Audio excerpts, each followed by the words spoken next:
बारिश का समय चल रहा है। एक बेलपत्र आप अगर शंकर भगवान को रोज चढ़ाते हो, एक बेलपत्र शिव जी को रोज समर्पित करते हो, तो मन में एक संकल्प इस बारिश के मौसम में, इस सावन के महीने में एक संकल्प भी तुम्हारे भीतर आना चाहिए कि एक बेलपत्र अगर मैं शंकर भगवान को चढ़ाती हूं, मैं जिंदा हूं, तब तक तो देवादिदेव महादेव को बेलपत्र चढ़ाऊंगी, पर मेरे मरने के बाद मेरे बच्चों ने, मेरी बेटी ने, मेरे दामाद ने, मेरे बेटे ने, मेरी बहू ने, पोता पोती ने शंकर जी पे बेलपत्र नहीं चढ़ाई तो मरने से पहले ऐसा काम कर जाना, जैसे बीमा कर कर जाते हो तो बीमे की रकम तुम्हारे घर के लोगों को मिलती है, जमा तुम करते हो, रकम तुम्हारे परिवार वालों को मिलती है, उन परिवार वालों का भला कर कर जाते हो, उसी तरह एक भला अपना भी कर कर जाना और संसार सागर का भी कर कर जाना। मेरे मरने के बाद बेलपत्र कौन चढ़ाएगा, इसलिए एक बेलपत्र का पेड़ लगा कर जाना, उस पेड़ की बेलपत्र कोई भी तोड़कर महादेव को चढ़ाएगा, फल तुझे ही मिलेगा। एक बेलपत्र का वृक्ष तुम भी लगा कर जाओ, उस बेलपत्र के पत्ते को कोई तोड़ेगा, शंकर पर चढ़ाएगा, फल मुझे मिलेगा। उस बेलपत्र के पत्ते को कोई तोड़ेगा, शिव को समर्पित करेगा, उसका फल मुझे मिलेगा। मैं चली भी गई, वृक्ष तो रहेगा, पेड़ तो रहेगा। श्रेष्ठ कर्म कर हर महीने आता हूं। जब आपके हृदय में कभी कोई बात आ जाए कि बाबा आज मेरा मन ये कह रहा है और आपको सुनना है बाबा, आपको स्वीकारना है बाबा, आपको मेरे मन की बात जानना है बाबा, बस हाथ में चंदन लगाया, बेलपत्री का भाग इस तरह से पकड़कर शिव जी से अपने हृदय की बात कहकर, मेरे देवादिदेव महादेव से दिल से कहकर, अशोक सुंदरी वाली जो जगह होती है, आपको बताया है अशोक सुंदरी का जो स्थान होता है, ये शिवलिंग या अशोक सुंदरी की जगह, इस बेलपत्र को अशोक सुंदरी वाली जगह पर, जहाँ शिवलिंग है, शिवलिंग की साइड पर पहले नंबर की पत्ती का मुख होना चाहिए, बस उसको रख दीजिए और उस पर थोड़ी देर हाथ रखकर अपने हृदय की बात मेरे महादेव को दिल से कहकर आ जाइए। अगली सोमवार की अष्टमी या अगला प्रदोष या अगली शिवरात्रि जब आती है, मेरा महादेव आपकी मनोकामना का भाव पूर्ण करता है। ये शिव तत्व है। एक बात अपने जीवन में उतार कर रखिएगा, सोमवार की अष्टमी, शिवरात्रि या सोमवार, प्रदोष, बन सके तुम्हारे पास में शिवालय हो या बेलपत्री का वृक्ष हो, वहां दीप दान अवश्य करना चाहिए। अब एक बात का स्मरण आपको रहे थोड़ा सा, अगर किसी कामना के वश अगर हम दीप लगा रहे हैं या हमारे मन में कोई भाव उत्पन्न है और हम बाबा से कहना चाहते हैं कि बाबा मेरा ये कार्य है आप पूर्ण करिएगा, तो फिर शिव मंदिर में भी लंबी बाती का दीप आप प्रदोष या सोमवार की अष्टमी या सोमवार या आप शिवरात्रि को बाबा से निवेदन कर कर लगा सकते।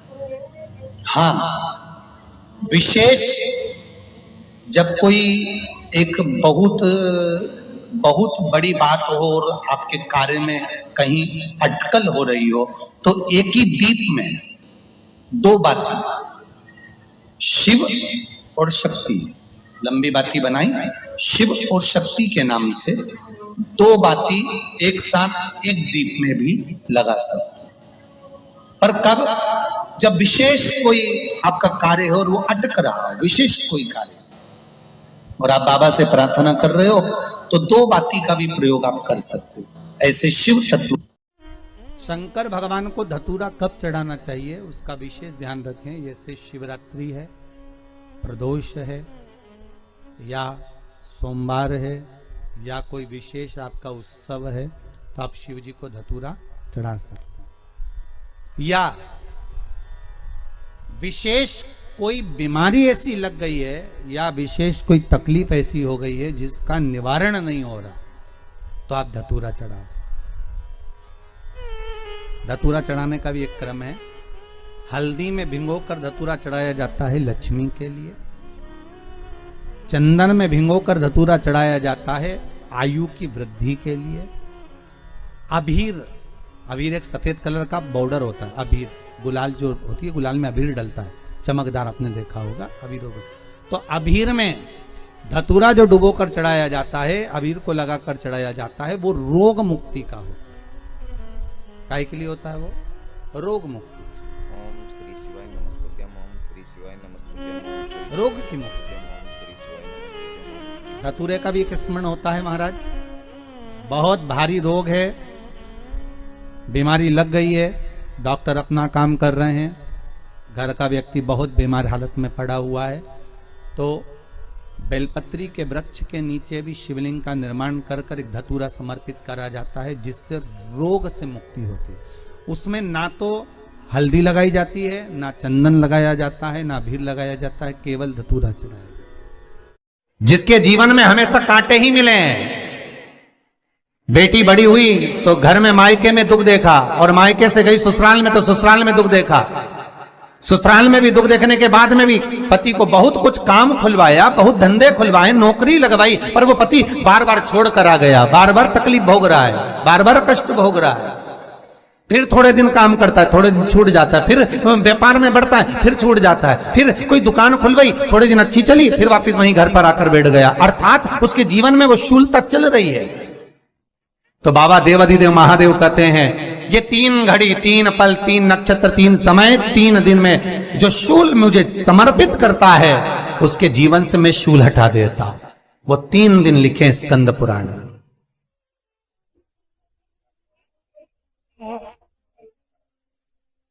महाराज, बैसाख महीने में जो प्रदोष आती है, बैसाख के महीने में बहुत ध्यान से सुनना भाई, जो अपनी जिंदगी से बहुत तंग आ गए हो, परेशान हो गए हो, कष्टमय जीवन जी रहे हो, बहुत दुखी हो गए हो, उनके लिए ये स्कंद पुराण का चरित्र फिर मिले ना मिले, आप प्रेम से सुन लो। भाव से पहला, बैसाख महीने की प्रदोष, चाहे वो शनिचरी प्रदोष हो, चाहे रविवार की हो, सोमवार की हो, मंगल की हो, बुधवार की हो, गुरुवार की हो, शुक्रवार की हो, शनिवार की हो, कोई भी वार की हो, पर बैसाख महीने की प्रदोष, प्रदोष काल में शाम का समय सूर्य डूब रहा हो, बस डूबा ही हो, और उस समय पर सूर्य के डूबन के तुरंत बाद बाबा को धतूरे के साथ में बेलपत्री ना चढ़ाते हुए बेलपत्री के वृक्ष के 7 कांटे बाबा के शिवलिंग पर समर्पित करे जाते हैं महाराज, अपनी जिंदगी में अड़चनों को हटाने के लिए। फिर आप जिस व्यापार में उतरे, जिस व्यवसाय में उतरे, जिस नौकरी में उतरे, आप दिल से करें, आपको तरक्की मिलेगी। आप हार नहीं सकते, नीचे नहीं आ सकते, उन्नति पर ही चढ़ेंगे। एक वैशाख मास की प्रदोष, दूसरा शिवरात्रि के दिन मध्याह्न का समय। महाराज, जो बड़ी शिवरात्रि होती है माघ की, बड़ी शिवरात्रि के अंतर्गत मध्याह्न का समय, दोपहर के ठीक 12 बजे, चाहे फिर वो कोई भी दिन हो महाराज, शिवरात्रि जिस दिन पड़ रही हो,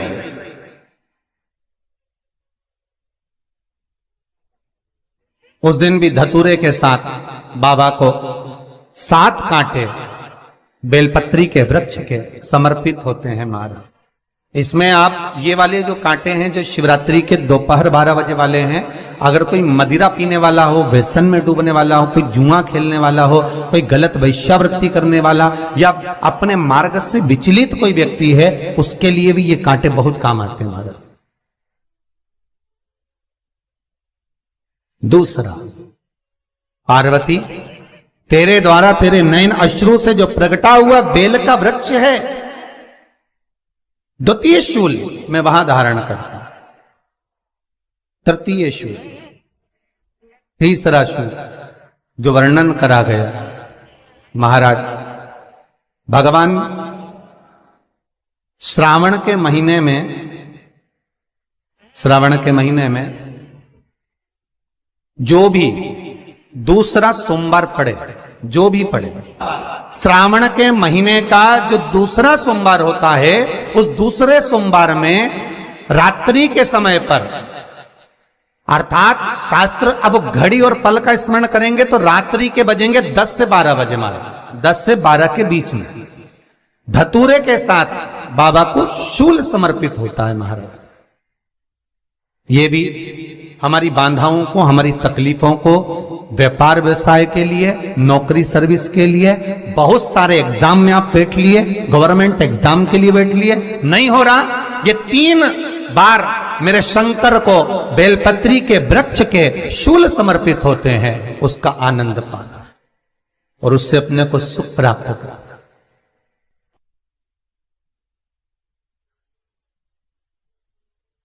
कि बाबा भोलेनाथ जी के नयन शुरू से जो प्रकट हुआ वो रुद्राक्ष का पौधा है, माता पार्वती के नयन शुरू से जो प्रकट हुआ वो बेलपत्री का पौधा है, और उमा और महेश, जिस महेश के वंशज हैं महेश्वरी, जिनकी 12 खाम प्रगटी है भगवान महेश के द्वारा, वो महेश और उमा और महेश का जो चरित्र है कि उमा और महेश का जब प्रागट्य हुआ, उमा और महेश जब दोनों आनंद में विभोर होकर जब चलते हैं और दोनों के बैठने से तप मुद्रा से जो पौधा उत्पन्न होता है वो शमी का पौधा है, शमी का पौधा। तो एक बात ध्यान रखिए, शिव जी के द्वारा जो निर्मित हुआ उसमें कोई शूल नहीं है, उसमें कोई कांटे नहीं है। पार्वती के द्वारा जो निर्मित हुआ बेलपत्री का पौधा, उसमें कांटे हैं, और पार्वती के मिलन से भी जो उत्पन्न हुआ है शंकर के साथ में, उसमें भी कांटे हैं। शमी के पौधे में भी कांटे हैं, शमी के वृक्ष में भी कांटे हैं। तो पार्वती जी स्कंद पुराण में प्रश्न कर रही हैं भोलेनाथ जी से कि प्रभु मुझे ये बताओ कि आपके द्वारा जो निर्मित हुआ उसमें शूलता नहीं है, पर मेरे द्वारा जो निर्मित हुआ उसमें शूल क्यों आया है, उसमें कांटा क्यों आया है? थोड़ा सा माताओं, मेरी जीजियों, आपको थोड़ा बुरा तो लगेगा इस प्रसंग को सुनकर, पर लग जाए, पर आज कथा निकली है तो सुन लो, है कि शिवजी जिस रुद्राक्ष को उत्पन्न कर रहे हैं उसमें शूलता नहीं है, पर पार्वती जी जो संग में मिली हैं उसमें भी शूलता है, और पार्वती के द्वारा जो प्रकट हुआ बेलपत्र उसमें भी शूलता है।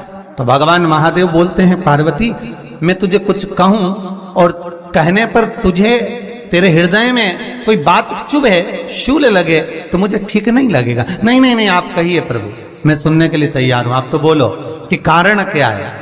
भगवान कहते हैं, पार्वती बस अंतर इतना है, नारी का जो स्वभाव होता है, स्त्री का जो स्वभाव होता है, उसके हृदय में छोटी छोटी बात के शूल बहुत होते हैं।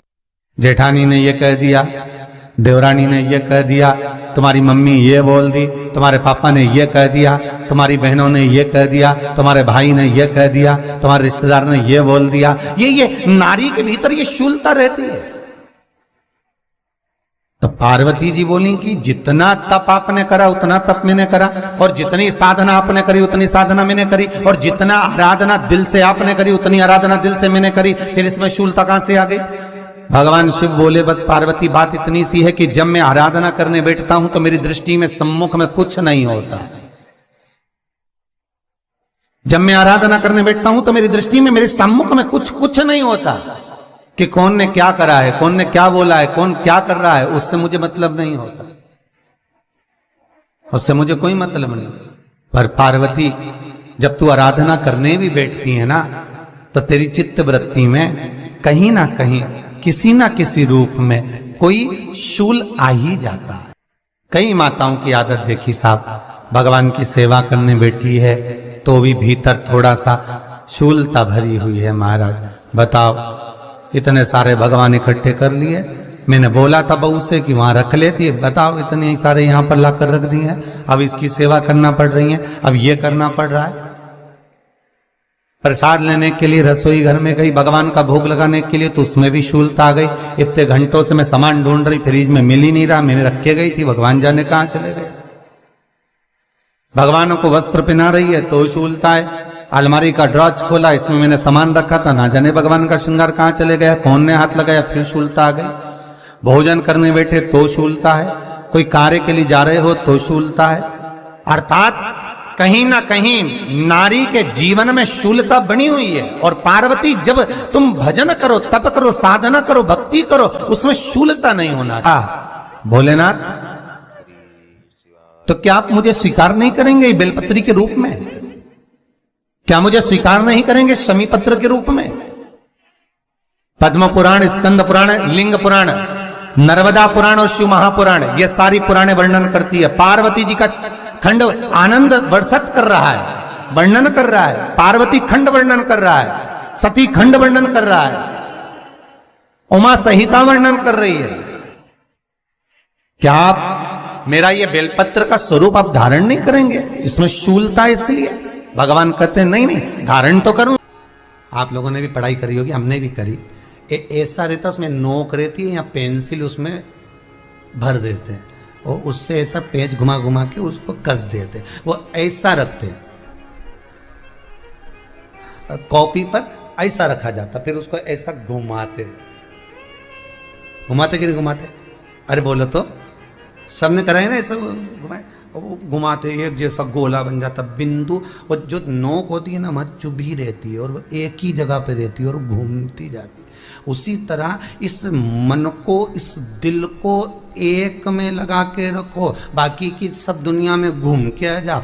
दिल एक में लगा कर बैठ गए, चित्त एक में लगा कर बैठ गए, तो सृष्टि में कहीं पर भी घूम कर आओगे, परमात्मा उस जगह पर हाजिर मिल जाएगा। पर स्थान मत छोड़ना, जगह, चित्त, वृत्ति ना छूटी जाए, भगवान का भजन ना छूटे, उसका स्मरण ना छूटे। ये वस्तुएं, ये सामान, ये सामग्री, ये दौलत, ये सत्ता, सब जाने वाली।